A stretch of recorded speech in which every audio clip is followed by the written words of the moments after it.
அனைவருக்கும் வணக்கம். கவியின் கற்பனை உலகத்திற்கு உங்களை அன்புடன் வரவேற்கிறேன்.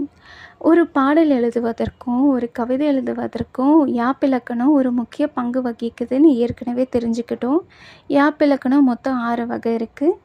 எழுத்து, அசை, சீர், தலை, அடி, தொடை. எழுத்திலக்கணம் அப்படின்னா குறில் எழுத்து, நெடில் எழுத்து, ஒற்றெழுத்து. அசை அப்படின்னா ஓசைன்னு அர்த்தம். அசைகள் மொத்தம் 2 வகை இருக்குது. நேர், நிறை. நேர்கூட்டல் அசை நேரசை, நிறை கூட்டல் அசை நிறையசை. நேரசை தனிக்குறில், அதாவது குறுகி ஒலிக்கக்கூடிய எழுத்துக்களான ஒரு மாத்திரை கால அளவாக ஒலிக்கக்கூடிய எழுத்துக்கள் யாவும் தனிக்குறில் அப்படின்னு சொல்லுவாங்க.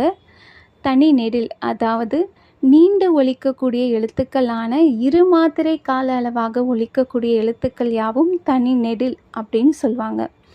குறிலொற்று, அதாவது குறுகி ஒலிக்கக்கூடிய எழுத்தின் அருகில் ஒற்றெழுத்துக்களான அரை மாத்திரை கால அளவாக ஒலிக்கக்கூடிய எழுத்துக்கள் இருந்தால் அதனை குறிலொற்று அப்படின்னு சொல்லுவாங்க.